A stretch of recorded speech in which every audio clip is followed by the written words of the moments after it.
हमारे जीवित परमेश्वर प्रभु यीशु मसीह, हम धन्यवाद करते हैं इस समय के लिए, इस दिन के लिए प्रभु। जाने अनजाने में कोई भूल कोई पाप किया हो प्रभु, क्षमा करना यीशु। हम धन्यवाद करते हैं पिता, धन्यवाद करते हैं परमेश्वर। तू सच्चा है, तू जीवत है, तू हमारे बीच है प्रभु। हम धन्यवाद करते हैं यीशु राजा, अद्भुत समय दिया जो हम सभी को इकट्ठा होने में प्रभु। हम धन्यवाद करते हैं, पूरा दिन संभाला हम सभी को प्रभु, उसके लिए हम धन्यवाद करते हैं राजा। धन्यवाद करते हैं पिता, धन्यवाद करते हैं पिता। इस सभा को पिता हम तेरे चरणों में रखते हैं प्रभु। पिता तेरी उपस्थिति हो, तेरी दया हो पिता इस जगह पर प्रभु। हम धन्यवाद करते हैं पिता। तू कहता है तेरे नाम से जहाँ 2 या 3 इकट्ठे होते हैं वहाँ परमेश्वर आप मौजूद होते हैं। हमारे बीच में प्रभु आप सच से बातें कीजिए परमेश्वर, हर एक के हृदय से बातें कीजिए परमेश्वर। हम धन्यवाद करते हैं पिता, हम सीखने पाए प्रभु, तू अपने वचनों से सिखाइए परमेश्वर। हम धन्यवाद करते हैं यीशु राजा, धन्यवाद करते हैं पिता। हम सभी लोगों के लिए प्रार्थना करते हैं परमेश्वर। धन्यवाद करते हैं पिता, आप सिखाइए प्रभु, आपकी दया हो, आपकी कृपा हो पिता। हम धन्यवाद करते हैं पिता। पिता पास्टर जी के लिए पिता आप सच से संदेश दीजिए प्रभु, जो हम हर एक के हृदय को, आत्मा को छूने वाला हो प्रभु। हम धन्यवाद करते हैं राजा, धन्यवाद करते हैं यीशु इस जगह के लिए प्रभु, इस एरिया के लिए प्रभु, हमारे शहर के लिए पिता, नकलौ शहर के लिए प्रभु। तेरे चरणों पर रखते हैं प्रभु, तेरी उपस्थिति हो यहाँ पर, तेरी दया पिता। तेरे लोग हैं पिता, तू कहता है तू प्रार्थना करो प्रभु। हम मनुष्य हैं पिता, हमसे कुछ भी नहीं हो सकता है परमेश्वर, आपसे सब कुछ हो सकता है। हम धन्यवाद करते हैं राजा, धन्यवाद करते हैं पिता। जितने लोग भी नहीं हैं पिता, उनको भी आप संभालिए प्रभु। हम धन्यवाद करते हैं पिता इस सभा को, इन गीतों को पिता, जो भी सॉन्ग लिए पिता आप गाना तैयार किया प्रभु, उनको भी पिता बुद्धि और समझ देना। धन्यवाद करते हैं हर एक के पिता, तेरे जीवन से नहीं होता है प्रभु। हम धन्यवाद करते हैं पिता, धन्यवाद करते हैं परमेश्वर, आप बातें कीजिए प्रभु। धन्यवाद करते हैं इस सभा को, धन्यवाद तेरे चरणों पर, धन्यवाद तेरी उपस्थिति होने के लिए। धन्यवाद प्रभु, यीशु के नाम से मांगते हैं परमेश्वर, आमीन। दिल से, सच्चे मन से और संपूर्ण हृदय से पिता आत्मा से भर कर तेरी आराधना कर सके। आप हमें शक्ति दो, आप हमें सामर्थ दो, हम दिल से खुशी से हम तेरी महिमा कर सके, क्योंकि तू पवित्र है, तू उसके योग्य है, इसीलिए तू हमें रचा है ताकि हम महिमा कर सके। यीशु मसीह के नाम से मांगते, आमीन। तू ही मेरी आशा, तू ही मेरा श्वास, तू ही ना होता तो मैं ना था। तू ही मेरी आशा यीशु, तू ही मेरा श्वास, तू ही ना होता तो मैं ना था।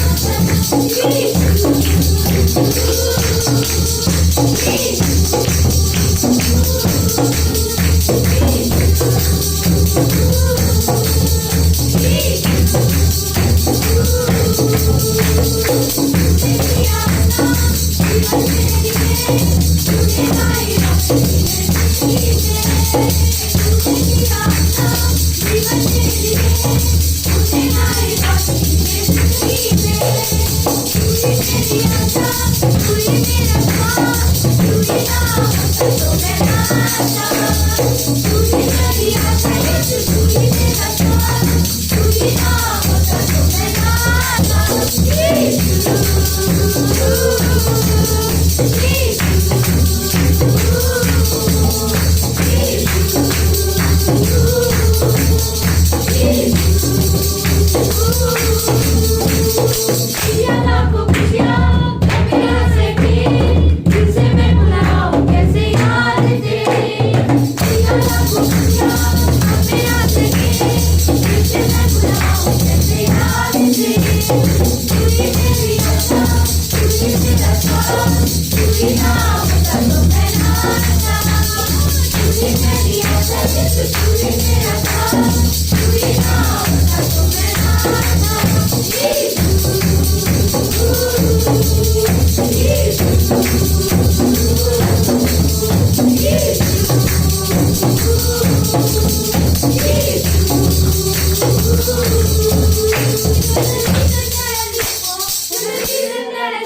हालेलुया, एक जोरदार ताली। पवित्र परमेश्वर पिता, हम धन्यवाद देते हैं, तू हमारा जीवन का नैया को पार लगाने वाला परमेश्वर है। चाहे हम कितने भी गहराई समुंदर में होकर चले प्रभु, तब भी तू हमें किनारा ले जाएगा। इस संसार की पाप हमें कभी डुबा नहीं सकता। इस संसार की मुसीबतें, इस संसार की विरोधी, इस संसार की अंधकार हमें डुबा नहीं सकता। प्रभु, हम जीवन के नैया में बैठे हैं और यीशु हमारा कप्तान है, वो हमें पार लगाएगा। इसलिए प्रभु, हम महिमा तुझे ही देते हैं और हमारी सारा जीवन मन से, हृदय से, जीवन से हम तुझे ही महिमा देते प्रभु, क्योंकि तू उसके योग्य है। पिता, धन्यवाद देते प्रभु, तू हमारे दुख कष्ट में, तू हमारे हर क्षण हर समय तू हमारी मदद करता है। चाहे हमें चंगाई मिले या ना मिले, तो भी हम तेरी महिमा करते हैं, चाहे हमें आशीष मिले या ना मिले, तभी हम तेरी महिमा करते हैं। तू सच्चा और जीवित परमेश्वर, धन्यवाद देते प्रभु यीशु। महिमा देंगे तुझको प्रभु, महिमा तुझको प्रभु, तेरा नाम सबसे ऊंचा है। महिमा देंगे तुझको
आराधना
पिता परमेश्वर हम धन्यवाद देते हैं।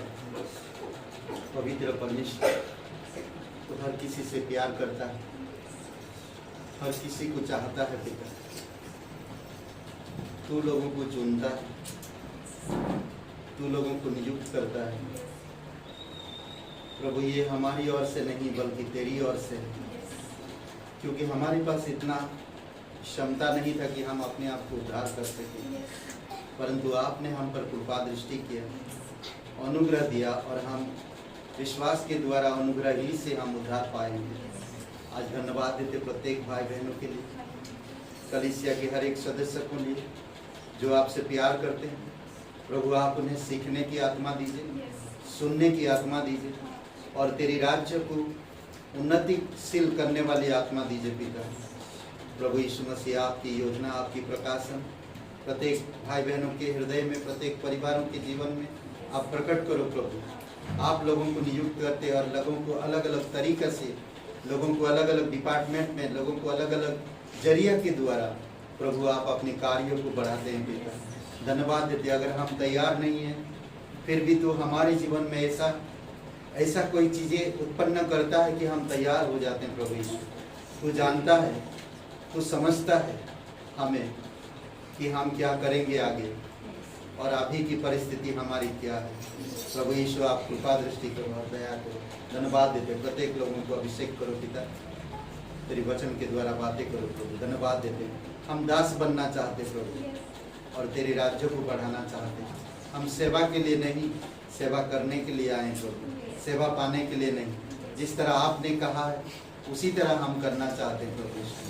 आप हमारी अगुवाई करो। धन्यवाद देते हैं यीशु मसीह के नाम से मांगते हैं। कलीसिया में आप सबका स्वागत है और हमारे बीच में आज कोई नया है, कोई नहीं है। ओके, हम सभी लोगों को मालूम है कि हम लोग क्या बोलते हैं कि बाइबल स्कूल प्रे मीटिंग अभी बहुत ज़रूरी है प्रार्थना में आना, क्योंकि हमें कुछ करना है तो प्रार्थना सबसे पहले जरूरी है। इसीलिए हर मंगलवार को हम लोग यहाँ पर मिलते हैं, उपवास प्रार्थना रखते हैं। तो हर मंगलवार को 7 बजे मिलते हैं। अगर कलीसिया लो लगा के प्रार्थना नहीं करेगा तो पतरस जेल से नहीं छूटेगा ना। बहुत जरूरी कलीसिया को प्रार्थना करना है। बहुत सारे आज अविश्वासी लोग हैं, कौन छुड़ाएगा उन्हें? प्रार्थना करेंगे तभी तो परमेश्वर भेजेगा, तभी तो परमेश्वर छुड़ाएगा ना। बहुत सारे ऐसे भाई बहन हैं जो उनके जीवन में डिजायर परमेश्वर तभी देगा जब हम प्रार्थना करेंगे ना। ओके, और इसीलिए बहुत ज़रूरी है। और हम लोग हर संडे को स्कूल में मिल रहे हैं और आने वाले समय में अद्भुत होएगा। क्लास सोमवार को होता है, बहुत खूबसूरत क्लास है। नया नियम की साल्वेशन मेरे लिए बहुत अच्छा है कि मैं अनुभव में बढ़ रहा हूँ और भी ज़्यादा, इसलिए बहुत ज़रूरी क्लास भी। ओके, और अभी संजय भाई को बुलाते हैं, कुछ शेयर करेंगे। स्वागत है संजय भाई। धन्यवाद करते हैं परमेश्वर का जो बातें करता है हम सभी से ना। हम लोग थोड़ा देखेंगे पुराने नियम में, दूसरा राजा 8 अध्याय। कैसे कैसे ना एलिसा बात करता है ना, बहुत अच्छा लगता है। एलिसा जितनी भी उसकी ना वचन है, जितनी उसकी कहानी है, मुझे बहुत पसंद है।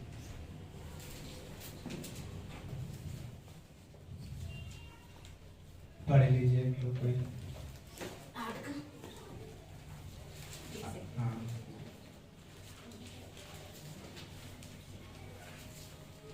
उसके पहले ना परमेश्वर यीशु मसीह बोलते हैं ना कि मेरे धर्म की, मेरे राज की खोज करना, जो वस्तु तुझे चाहिए वो तुझे देगा। हम लोग क्या खोजते हैं, कहाँ रहते हैं, परमेश्वर क्या बताता है? पढ़िए। जिस स्त्री के बेटे को एलीसा ने जिलाया था, उससे उसने कहा था कि अपने घराने समेत यहाँ से जाकर जहाँ कहीं तू रह सके वहाँ रह, क्योंकि यहोवा की इच्छा है कि अकाल पड़े और वह इस देश में 7 वर्ष तक बना रहेगा। परमेश्वर के भक्त के इस वचन के अनुसार वह स्त्री अपने घराने समेत फलिस्तियों के देश में जाकर 7 वर्ष रही।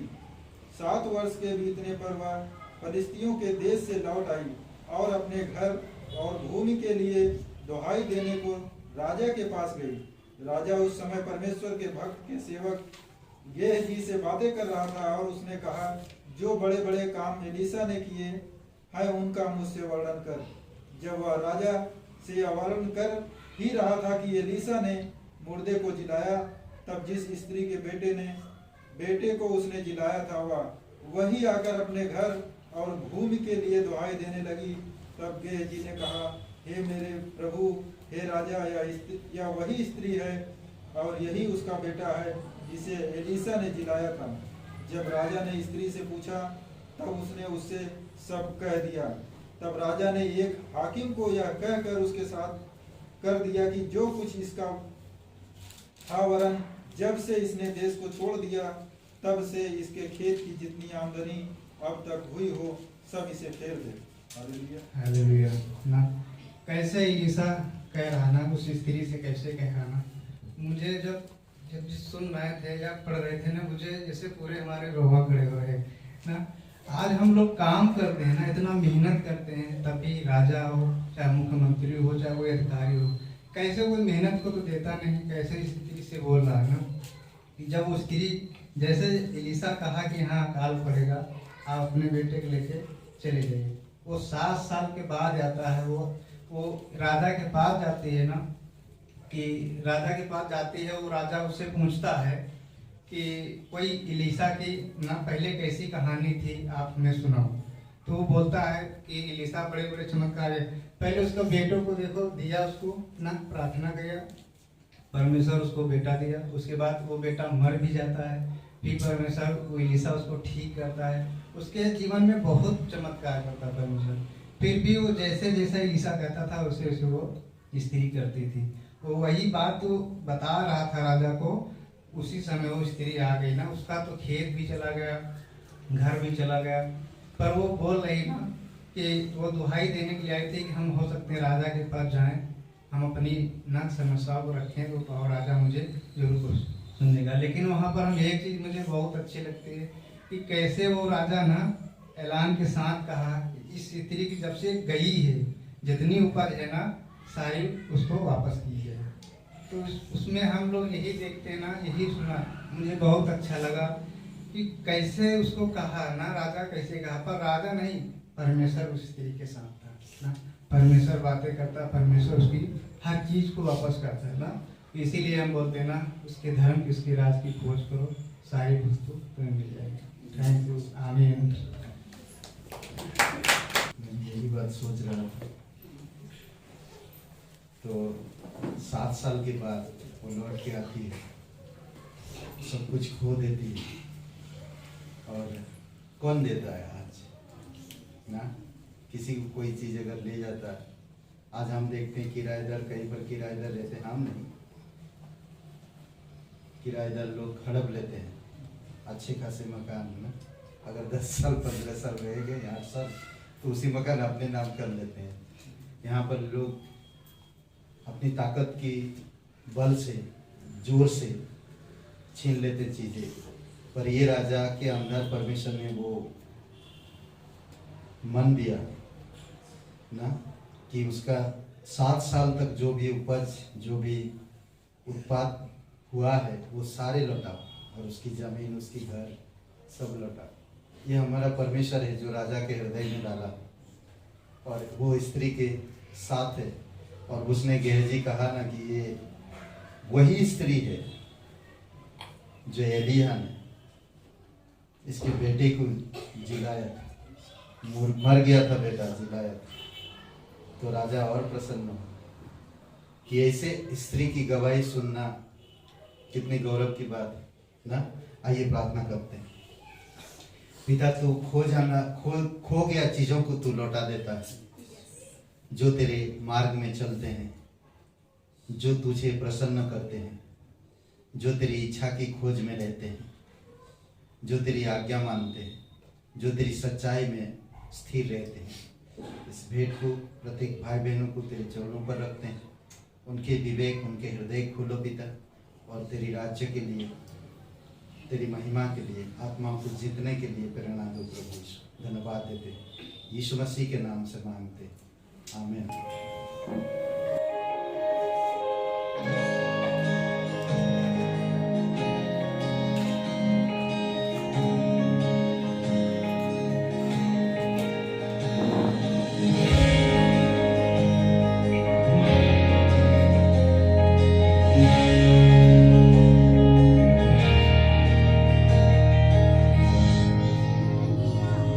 बड़ी होगी पर मेरा पिता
कुछ वचन के द्वारा देखेंगे। जैसा कि हम सभी लोग अपने जीवन में कुछ न कुछ उद्देश्य बना के रखते हैं, चाहे वो गवर्नमेंट हो चाहे इंडिविजुअल हो, हर एक व्यक्ति अपना उद्देश्य और विजन्स हमेशा रेडी रखता है कि आगे हमें 2 साल 4 साल 10 साल 20 साल के लिए प्लान बनाता है, यानी अपने फ्यूचर के लिए। उसी तरह परमेश्वर में भी परमेश्वर ने हमारे विषय में प्लान बनाया है, हमारे लिए कुछ रखा है। तो हम उसी के विषय में आज देखेंगे। मेरा जो आज का बताने का है कि विजन्स और ड्रीम्स, अगर कि हमारा विजन्स और ड्रीम्स, जैसे हम लोग विजन्स को हिंदी में मुझे लगता है दृष्टि बोलते हैं, और ड्रीम्स का मतलब होता है स्वप्न। हर एक व्यक्ति स्वप्न देखता है, कुछ सोकर कुछ जग के। तो विजन्स जो होता है वो अलर्ट और जग के देखा जाता है। जैसे कि हम कोई विजन्स कोई प्लान बनाते हैं तो वो आता है विजन्स में। यदि हम कोई सोए हुए हैं और जो हम रात में देखते हैं स्वप्न, उसको ड्रीम्स बोला जाता है। इसके लिए हम अपना स्टार्ट करेंगे नंबर्स यानी गिनती की किताब।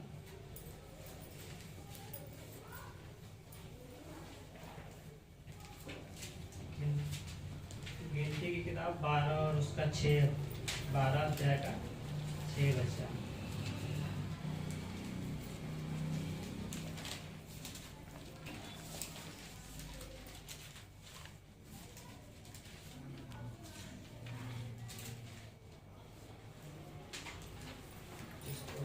पढ़ सकता है।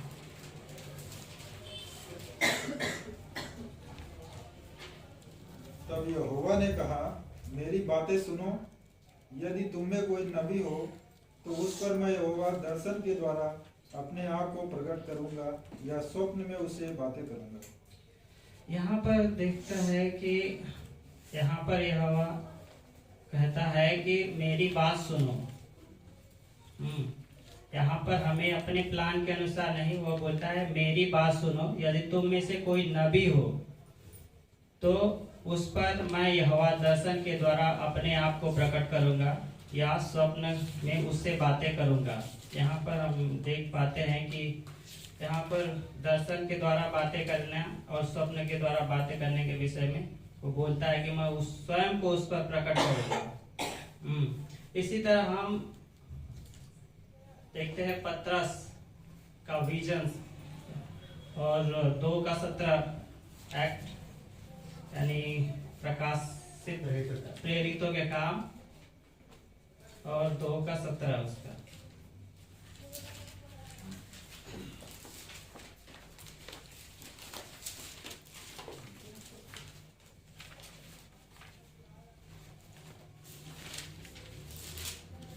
परमेश्वर कहता है कि अंत के दिनों में ऐसा होगा कि मैं अपना आत्मा सब मनुष्यों पर उड़ेलूंगा और तुम्हारे बेटे और तुम्हारी बेटियां भविष्यवाणी करेंगी।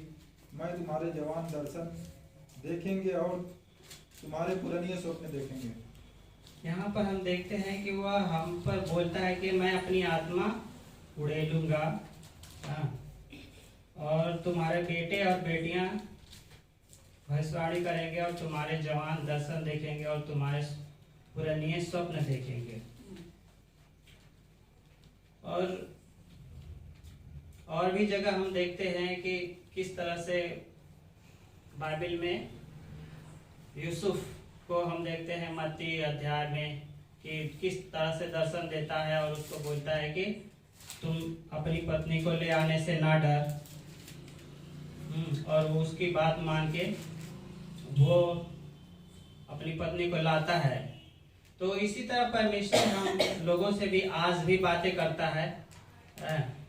और दूसरे अध्याय में हम फिर दूसरे जोसेफ यानी फिर यूसुफ दूसरे यूसुफ को देखते हैं। ये मरियम का पति वाला नहीं।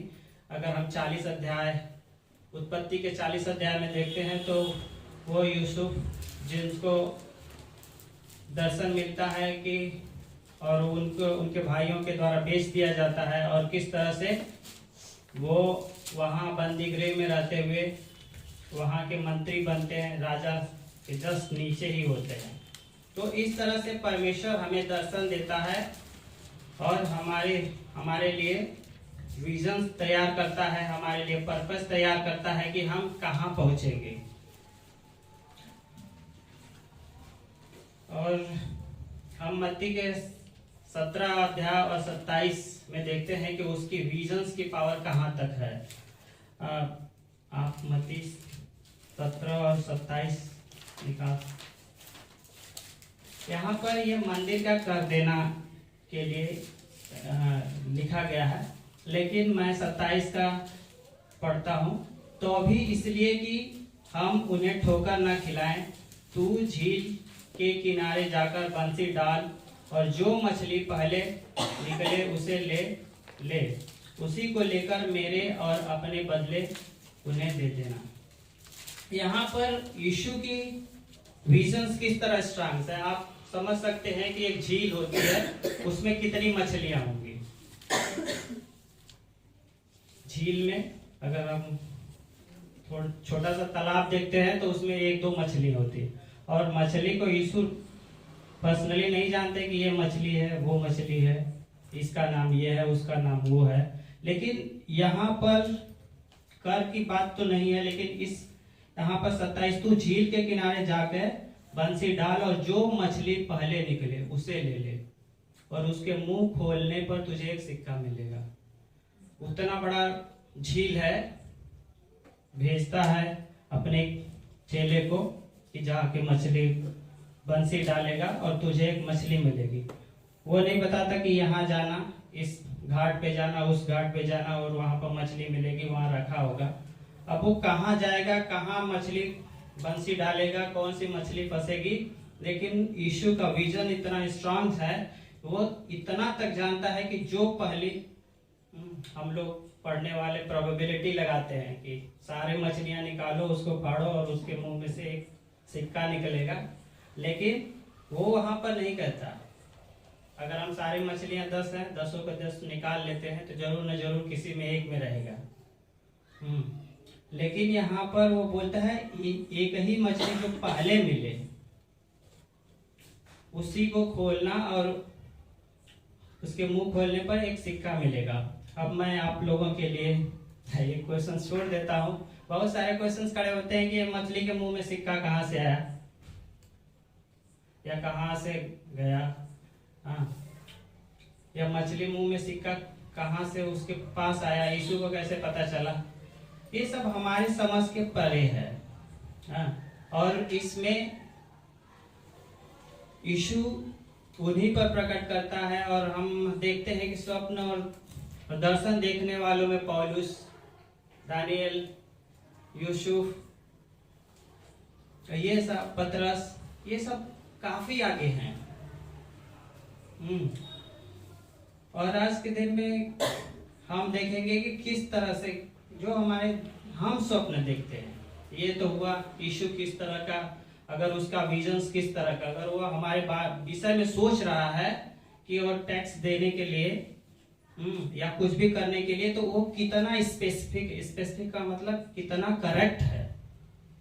अगर उसने हमारे विषय में कुछ प्लान किया है तो कितना करेक्ट है, हम इस एग्जांपल में देख सकते हैं कि आप अगर वो जो प्लान कर रहा है हमारे विषय में, उससे इधर उधर नहीं हो सकता या रॉन्ग नहीं हो सकता, कभी भी नहीं रॉन्ग हो सकता। आप अनुमान लगा सकते हैं कि समुद्र में या झील में कितनी मछलियां हैं, किस मछली को पकड़ेगा, कौन सी फंसेगी पहले मछली, उसके मुंह में सिक्का कहाँ से आएगा, कौन डालेगा। तो ये, लेकिन हम अपना जब ड्रीम देखते हैं तो हम जब स्वप्न देखते हैं या हमारा विजन्स होता है, परमेश्वर में पवित्र आत्मा गवाही देती है या पवित्र आत्मा के द्वारा हम देख पाते हैं कि हमने कोई दर्शन देखा। लोग बोलते हैं कि पवित्र आत्मा ने अगुवाई की, मैंने दर्शन देखा, मैंने स्वप्न देखा, ऐसा होगा। तो उसको हम 3 कैटेगरीज में डिवाइड कर सकते हैं। फर्स्ट, कि हम अपने माइंड के द्वारा, जो हमारे माइंड के सबकॉन्शियस माइंड में स्टोर हो जाता है, वो, इसके लिए हम इक्लेसियंस प्रभाव देशक 5 और उसका 3 में देख सकते हैं।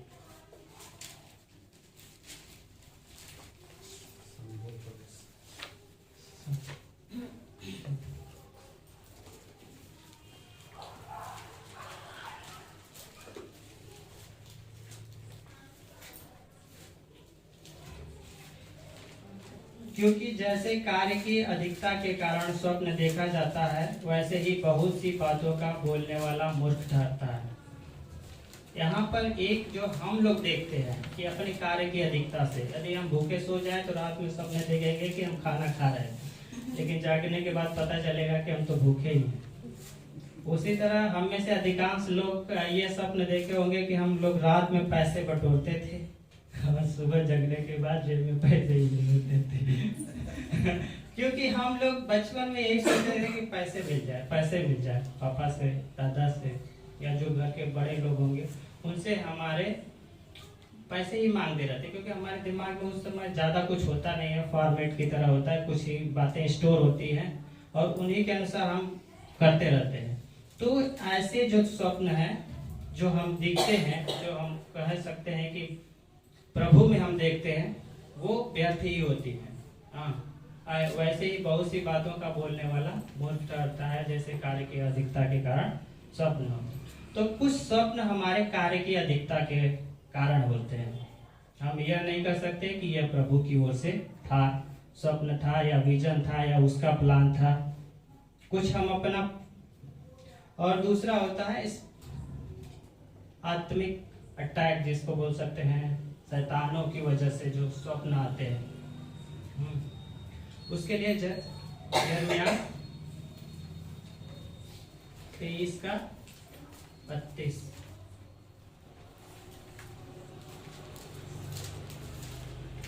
आप खुद पढ़े।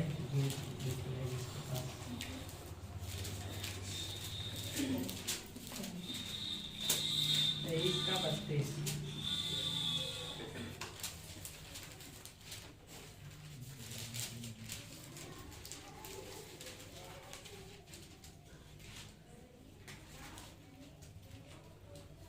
यहोवा की यह भी वाणी है कि जो बिना मेरे भेजे या बिना मेरी आज्ञा पाए स्वप्न देखने का झूठा दावा करके भविष्यवाणी करते हैं और उसका वर्णन करके मेरी प्रजा को झूठे घमंड में आकर भरमाते हैं, उनके भी मैं विरुद्ध हूँ और उनसे मेरी प्रजा के लोगों का कुछ लाभ न होगा।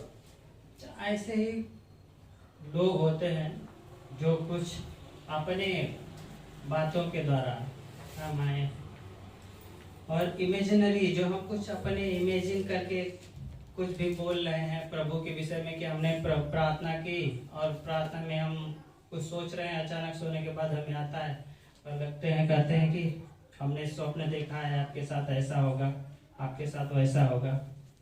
इसका कोई बेस नहीं है। तो यही को बोलता है कि इमेजिनरी जो है, इस तरह के जो स्वप्न होते हैं या विजन्स होते हैं, वो हमें पापों की ओर अग्रसर करते हैं। आप कुछ भी देख सकते हैं कि प्रभु ने हमें यह कहा ये करने के लिए, मैं इसे अब प्रार्थना के द्वारा सही नहीं होगा, चलते हैं बाबा के यहाँ, वैसा हमने बोले हैं प्रभु ये हो गया, बहुत अब दवा कर लेते हैं, अब प्रार्थना के द्वारा सही नहीं होगा, अब चलते हैं दवा करते हैं। तो इस तरह की जो इमेजिनरी हमारे आइडिया है कि बहुत दिन तो हो गया, 1 महीने हो गए, 2 साल हो गए, इसीलिए प्रार्थना कर रहे थे, इसीलिए गए थे प्रभु में, अभी तक हुआ नहीं।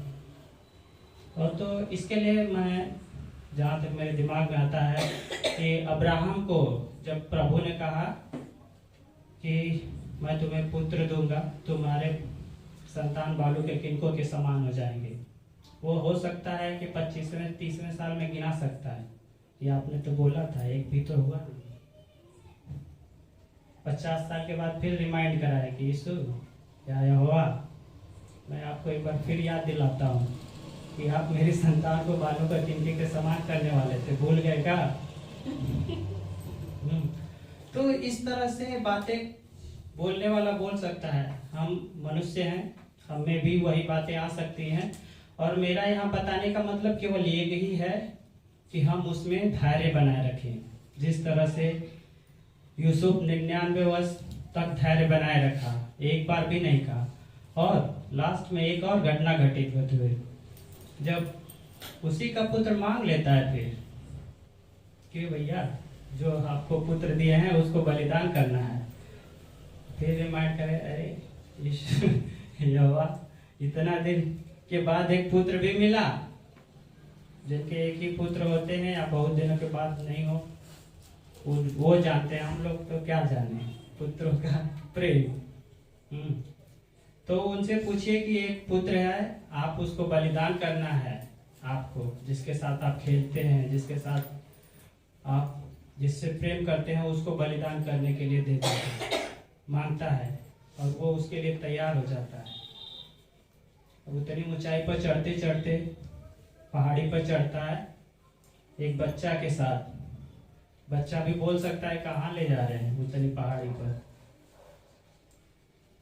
थक जाते हैं लोग। हम जैसे लोग चढ़ने के लिए पहाड़ों पर तमाम प्रकार से क्वेश्चंस करते हैं कि हम नहीं जाएंगे, हम यही नीचे ही रहेंगे, आप जाइए, आपको जाना है, जो करना है करिए, क्योंकि आप बता ही नहीं रहे हैं क्या करने जाना है क्या नहीं। वहाँ कुछ है नहीं देखने वाला कि अरे अच्छा, बहुत अच्छा वहाँ पर है, चलेंगे, वहाँ पर पार्टी चल रही है, आराम से खाएंगे पिएंगे, ऐसा कुछ नहीं था। वहाँ पहाड़ है, निर्जन पहाड़, उसी पे जाना है आपको।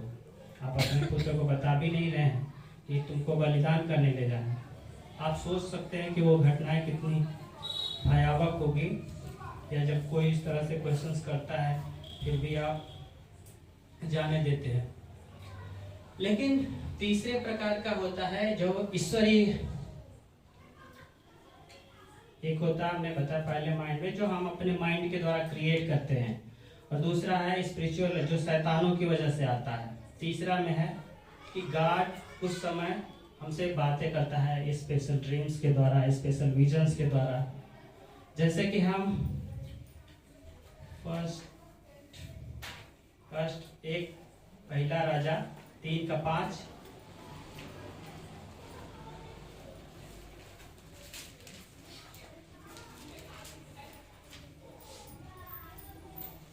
मैं आपके लिए पढ़ूंगा। गिबोन में यहोवा ने रात को स्वप्न के द्वारा सुलेमान को दर्शन देकर कहा, जो कुछ तू चाहे कि मैं तुझे दूं वह मांग। तो प्रभु ये भी कर सकता है कि आपको स्वप्न में कुछ ऐसा दे सकता है, मांगने के लिए कह सकता है, आपके लिए विजन तैयार कर सकता है, आपके लिए प्लान दे सकता है। और यहाँ पर हम देखते हैं कि किस तरह से यह सुलेमान बुद्धि मांगता है और उसके साथ परमेश्वर उसको धन संपत्ति भी देता है। और वही फिर सबोपदेशक में हम देखते हैं कि किस तरह से वो गिरता है, फिर कितनी सारी औरतें रखता है, वही जो बुद्धिमान। फिर बाद में लास्ट में बोलता है सब व्यर्थ ही व्यर्थ है, व्यर्थ ही व्यर्थ है। फिर बाद में कंक्लूड करता है कि यहोवा का भय मानना ही है। अपने सारे 11-12 में मुझे उसके 11-12 में सभा उपदेशक लास्ट एक बार फिर हम पढ़ लेते हैं उसको।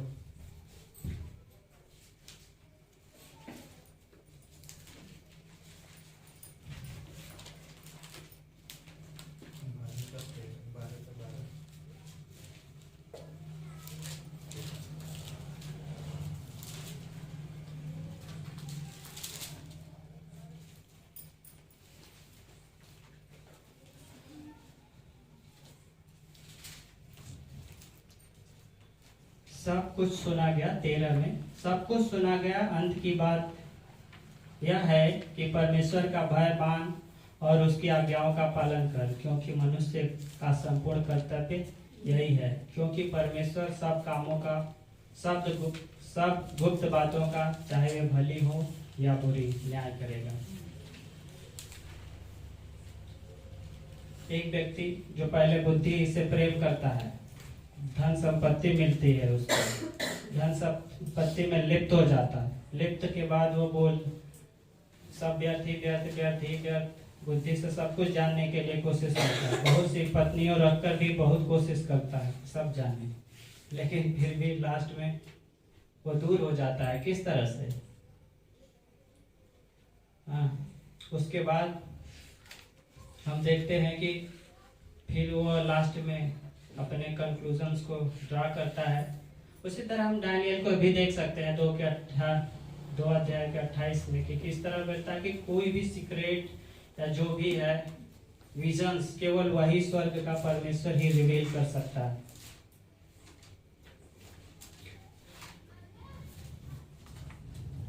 तो जो भी इस संसार की गुड़ बातें हैं, कॉम्प्लेक्स चीजें हैं, उसको केवल ईश्वर ही बता सकता है। जैसे कि हम देखे कुछ दिन पहले कि किस तरह राजा के स्वप्न का, आप ये नहीं कर सकते आप हमारा दर्शन, चलिए दोनों लोग एक ही सपने देख रहे हैं और एक ऐसा हो नहीं सकता, लेकिन राजा चैलेंज दे देता है कि मैं बताऊंगा नहीं, क्योंकि जैसे ही लोग बताते कोई ना कुछ गलत सही इंटरप्रेट कर ही देते हैं। लेकिन ईश्वर है जो सारे लोगों के मनों को जानता है, क्या चल रहा है। जैसे कि वो मछली के, एक मछली कौन सी फंसेगी कौन नहीं फंसेगी, किसके मुंह में सिक्का है। तो अभी ये 3 चीजें हो गई कि हमने पहले कि माइंड के द्वारा कुछ स्वप्न आते हैं, कुछ हमारे शैतान के द्वारा स्वप्न या विजन्स आते हैं, और कुछ जो हमें ईश्वर के द्वारा जो विजन्स या ड्रीम्स देता है उसके द्वारा रिवील्स होते हैं।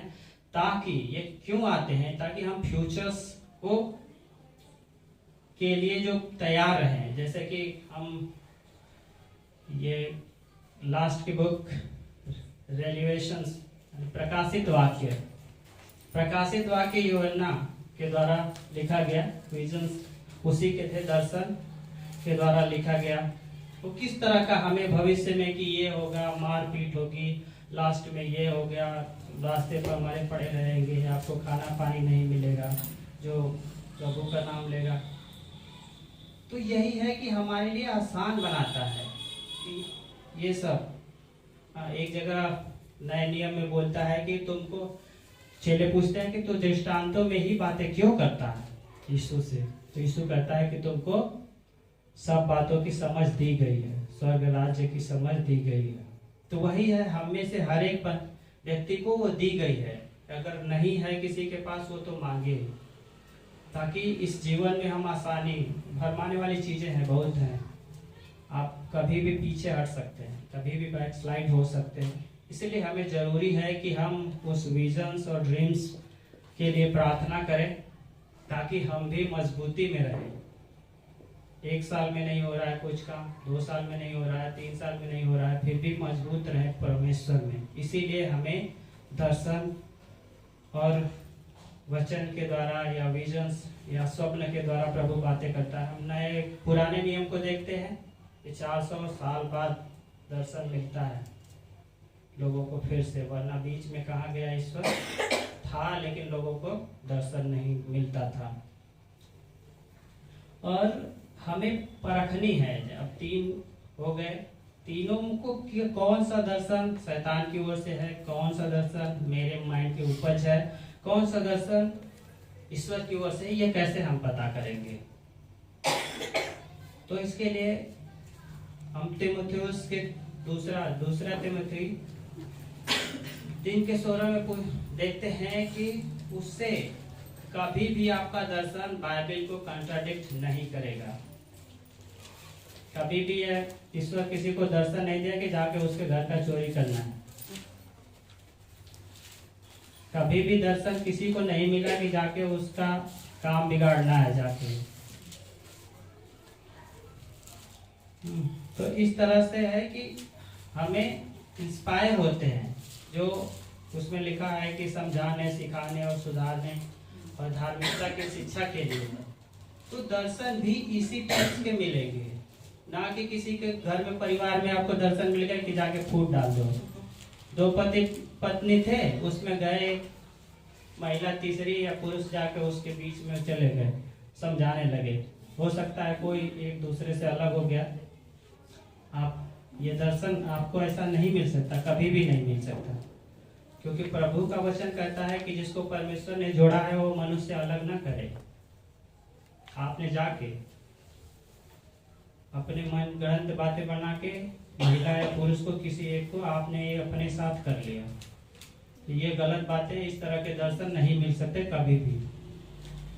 तो हम देख सकते हैं कि ये जो दर्शन ईश्वर के द्वारा मिलते हैं वो बहुत ही रेयर होते हैं। दानियल के जीवन में भी एक दो दर्शन मिले होंगे जिसके लिए वो फेमस है या लोग जानते हैं, बाइबल में जिक्र किया गया है। इसी तरह दर्शन यूसुफ को एक ही बार दर्शन मिला और उसके बाद उनका बताया दर्शन, चले गए गड्ढे में, गड्ढे के बाद फिर मिस्र में, मिस्र के बाद जेल में, जेल के बाद काल कोठरी के अंधेरे में। तो यही होता है जब हम किसी के सामने दर्शन और भविष्यवाणी की बातें बताते हैं तो लोग मजाक बनाते हैं, कहेंगे अपने पिताजी को बताए, अपने भाइयों को बताए, लेकिन उनके भाइयों ने उनको गड्ढे में डाल दिया। तो दूसरा है, हमने पहला में देखा कि उसको बाइबल के द्वारा, स्क्रिप्चर्स के द्वारा मैच कराना है कि आप परमेश्वर की बातें उससे मैच कर रही हैं या उसके अगेंस्ट में है। दूसरा है आस्क गॉड फॉर इनसाइट, कि हमें उस बात को समझने के लिए, उस गुड़ बात को समझने के लिए कि बार बार प्रार्थना करिए कि वो मिले दर्शन में, कि क्या यही इसका मतलब है या नहीं। और आप धैर्य बनाए रखिए। कोई भी कहा कि अभी आपको जाना है इधर या आपको ये काम करने हैं, आप उतावली में आके आपको आज के बाद प्रचार करने हैं, चलो छोड़ देते हैं, 2 दिन के बाद चले गए प्रचार करने। अब हम यहाँ प्रचार नहीं करें, हम जाएंगे रोड पे प्रचार करने, जाके हाथ को तोड़ दिए कोई, आ गए फिर लाइन पे। तो हमें प्रार्थना करना है कि प्रोटेक्शन दे, मैं जाऊं, जाना जरूरी है, लेकिन उसके पहले आप प्रभु की सामर्थ्य में, प्रभु की अगुवाई में, पवित्र आत्मा की अगुवाई में रहेंगे तब बचेंगे। वरना अपनी बुद्धि के अनुसार कि चलो बोल दिया आप चलते हैं। बाइबल ये भी सिखाती है कि कबूतर के समान बोले और सांप की नाई चतुर बनो। तो चतुर आपको रहना है, वरना संसार में आपका क्या होगा। और बाइबल बताती है कि शैतान सिंह के समान फाड़ने और खाने के लिए हमेशा तैयार रहता है। आपने थोड़ा सा चूक किए, गए। इसी तरह से हम लोगों ने एक ऐसे ड्रीम्स के ऊपर एक थे, कोई थे ऐसे ही पास्टर साहब या विश्वासी रहे होंगे, किसी कोविड-19 में एक की पति बीमार हो गए खूब गहरी बीमारी में, उनका ऑक्सीजन लेवल डाउन होने लगा और अब सबको पता था कि अब ये मर ही जाएंगे, जिंदा नहीं बचेंगे। तो उन्होंने जाके उनके पत्नी से कहा कि आप वर्स कंडीशन के लिए तैयार रहिए, अब ये नहीं बचेंगे। ईश्वर की दया से वो बच गए। फिर उनको बुलाया गया कि आपका किस तरह से दर्शन देता है, परमेश्वर इनकरेज करने के लिए है। आप ये जाके नहीं बोलने के कि आप मर जाएंगे, अब मरेंगे भी तो तुम्हें क्या बोलने की जरूरत थी। ये इनकरेजिंग वर्ड है। इस तरह का दर्शन दे सकता है कभी। आज भी वो जिंदा है, लेकिन परमेश्वर में काफी आगे बढ़ गए। उसके बाद उन्होंने जॉब छोड़ दी अपनी। उनको भी पता था कि मैं मर ही गया था, एक तरह से ईश्वर ने मुझे नई जिंदगी दी। उसके बाद उन्होंने जॉब छोड़ दी। तो इस तरह से प्रभु काम करता है। इस तरह के लोग स्वप्न देखने वाले लोग हैं हमारे बीच। कब किसको इनकरेज का क्या करना, वो भरमा ही देंगे। तो इसी तरह से हम देखते हैं कि हमें प्रार्थना करनी है समझ के लिए कि इस तरह की जो ड्रीम्स हैं, दर्शन है, हमारे प्लान्स क्या हैं, वो बगल वाला नहीं जानता आपके विषय में ईश्वर क्या चाहता है, उनको क्यों बताएगा? आपके जीवन से रिलेटेड है, किसी का दर्शन किसी दूसरे को नहीं मिला। आप बाइबल में देख सकते हैं, आप प्रार्थना करेंगे आपको मिलेगा। वो ईश्वर चुगली करने वाला नहीं है कि आपका सीक्रेट उनको बता दे। आप कुछ पूछते हैं यीशु से, वो खुद बताता। ये है। तो इस तरह से हम देख सकते हैं कि हमें प्रार्थना करना है दर्शन के लिए कि प्रभु हमें दर्शन दे। और जिसको दर्शन देता है वो ये ना समझे कि मैं बहुत स्पिरिचुअल हूँ सबसे, तो जिनको दर्शन नहीं मिलता है वो सबसे वर्स्ट कंडीशंस में। अगर आपको दर्शन मिलते हैं तो अच्छी बात है, और जिनको नहीं मिलते हैं उनके लिए भी अच्छी बात है, क्योंकि वो अपने आप को कम ना समझे। ये था आज के दिन के लिए। Thank you. प्रभु आप लोगों को आशीष दे। हम प्रार्थना करेंगे आज के लिए, आपके लिए, वचन के लिए।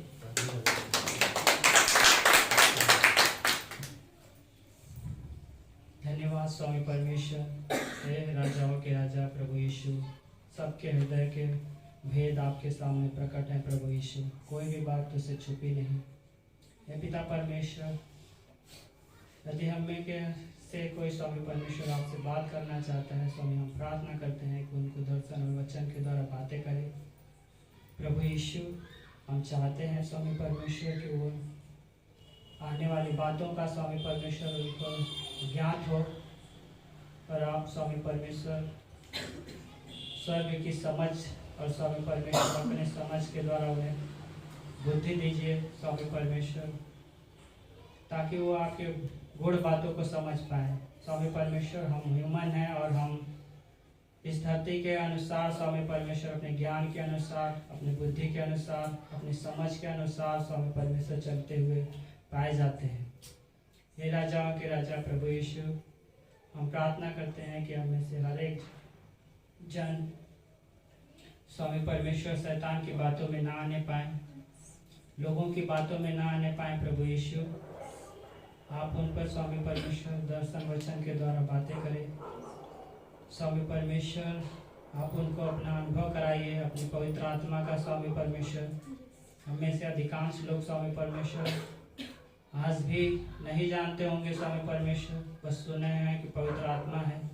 हे राजाओं के राजा प्रभु यीशु, हम प्रार्थना करते हैं अपने उस सामर्थ्य के द्वारा स्वामी परमेश्वर सबको समझ दे, सबको प्रकाशन अनुभव मिले स्वामी परमेश्वर कि तू ही वो जिंदा खुदा है। पिता परमेश्वर, आज तो हम विश्वास करते हैं कि आज भी तू उसी प्रकार काम करता है जिस तरह से स्वामी परमेश्वर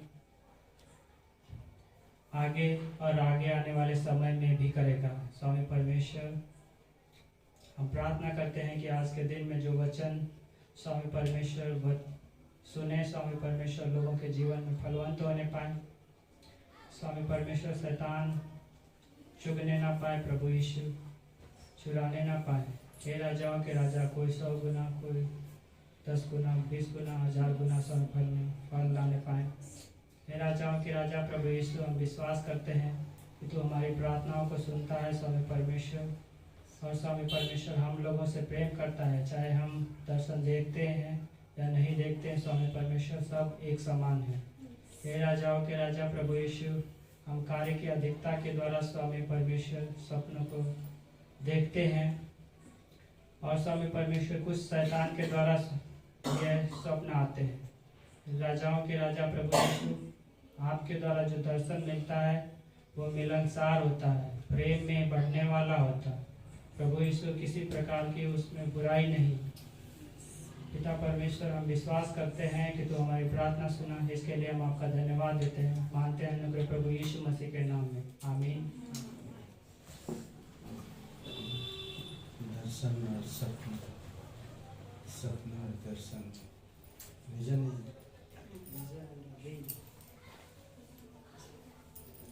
ओके, और वचन सुनेंगे। मुझे एक बात याद आ रहा था कि यीशु मसीह करोड़ों में लाखों में एक है ना, करोड़ों में एक है। ये लखनऊ शहर कितना एरिया में फैला हुआ है? लखनऊ शहर कितना एरिया में फैला हुआ है? कितना एकड़ है? जानते हैं? कैसे रहते हैं शहर? समझ में नहीं। समझना चाहिए। आपके पास कितना जमीन है जमीन? 1 बीघा, 2 बीघा, 4 बीघा, 1 एकड़, 2 एकड़? हाँ, जानना चाहिए सब चीजें। थोड़ा बहुत सोचिए, मुझे भी नहीं पता। जो भी लखनऊ से है, जितना भी एकड़ में है, यहाँ पर लिखा हुआ ना कहीं पर, तो वही लखनऊ से इधर है, देखो जरा कितने एकड़ में फैला हुआ। नहीं होगा। ओके, एनीवे जितना भी एकड़ में है, ठीक है, समझ लीजिए कि पूरे लखनऊ शहर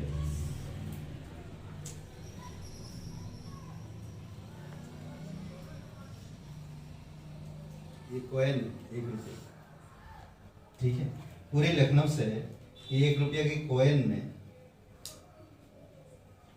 1 फुट तक भर दिया जाए। पूरे लखनऊ शहर में 1 फुट तक भर दिया जाए, और ये जो है एक कॉइन पूरा भर दिया जाए, और उसमें एक कॉइन ये डाल दिया जाए, ठीक है। ये समझ लीजिए यीशु,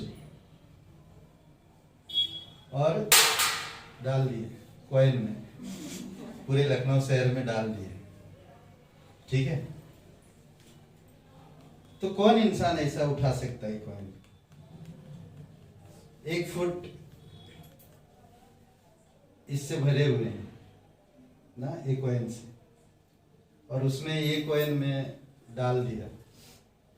किधर गया? मैं इधर भी नहीं मिल रहा। ये पूरे एक ही कॉइन, और यही सच्चाई है और यही सत्य है। इसी कॉइन को आपको उठाना है। कितना साल लगेगा, कितना दिन लगेगा ढूंढते ढूंढते? सोचिए, क्या सोचिए थोड़ी समय की। परमेश्वर आपको चुना है, उनमें से एक आप है। परमेश्वर चुना है, उनमें से एक आप है। और प्रभु यीशु मसीह पूरे संसार के झूठ में से, पूरे संसार की झूठ करीबन 1 फुट है, उतना झूठ है फैली हुई, और उसी झूठ में यीशु एक सच्चा परमेश्वर है, जो आपको मुझे उस सच्चाई में बने रहना। समझ रहे? तभी हम अद्भुत तरीके से परमेश्वर की सच्चाई में बढ़ पाएंगे और पवित्रता में बढ़ पाएंगे और परमेश्वर की योजना को समझ पाएंगे। क्योंकि जो सच्चाई में बने रहता, एक वचन पढ़िए यूहन्ना का 18:37 में, 18:37, 37।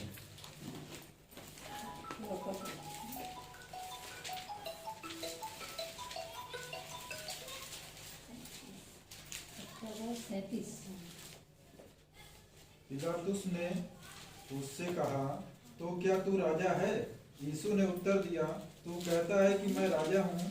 मैंने इसलिए जन्म लिया और इसलिए संसार में आया हूँ कि सत्य की गवाही दूं। जो कोई सत्य का है वह मेरा शब्द सुनता है। ओके, जो कोई सत्य को जानता है वही परमेश्वर का है, क्योंकि यीशु सच्चाई को गवाही देने आया। पूरी दुनिया झूठ से भरा हुआ है, पूरी दुनिया, इतनी गहराई है झूठ, और उनमें एक चीज एक सच्चाई है, उसको आपको ढूंढना है। मुझे ढूंढने की जरूरत नहीं, वो ढूंढ लिया मुझे।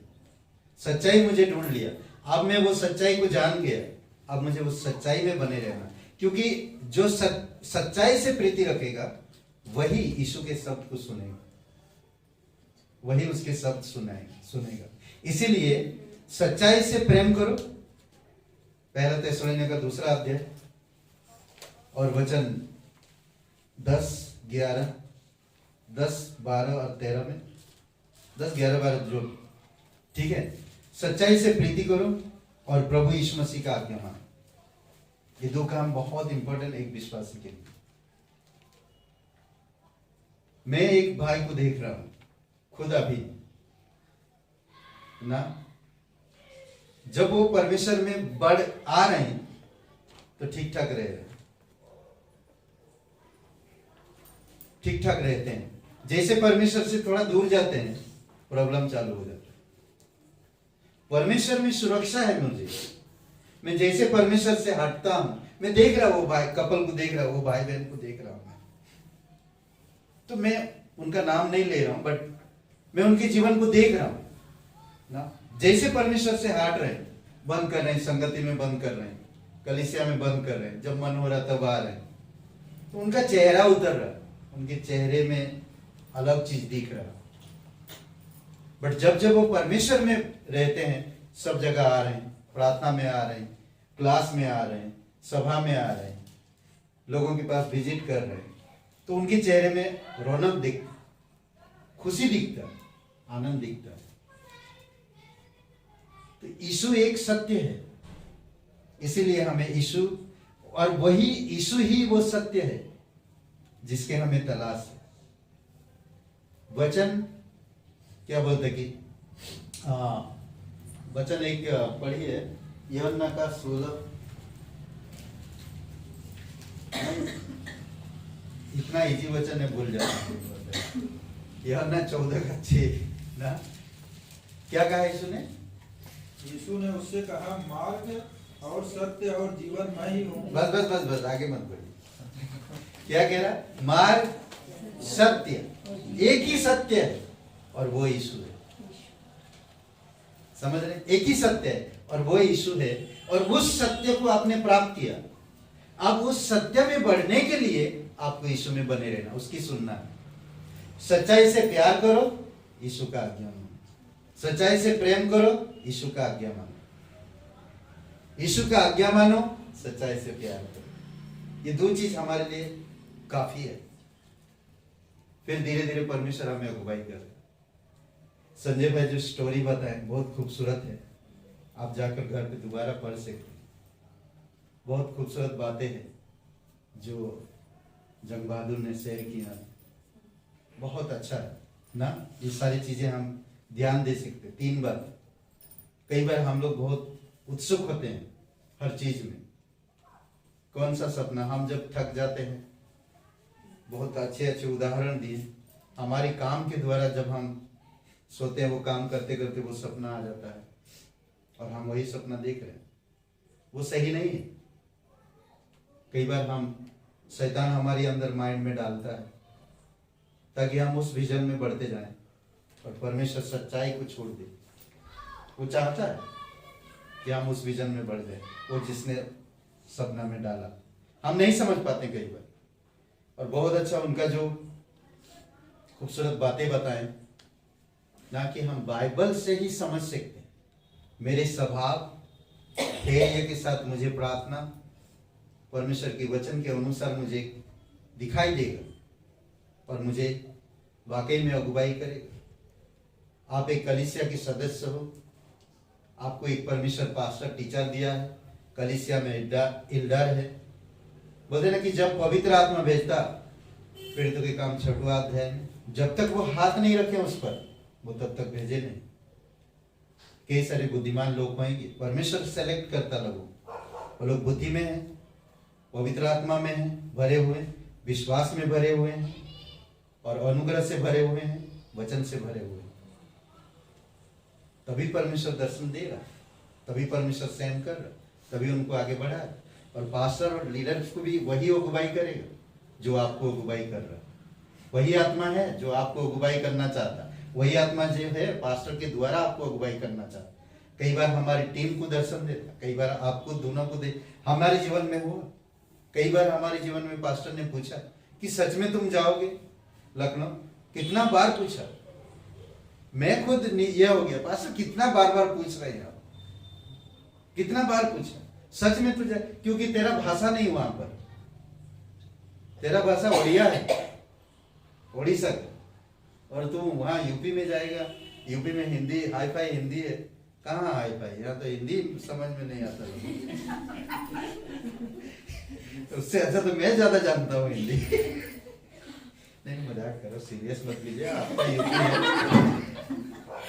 ओके, तो ये कुछ चीजें हैं जो परमेश्वर करता है, इसीलिए इम्पोर्ट परमेश्वर करता है।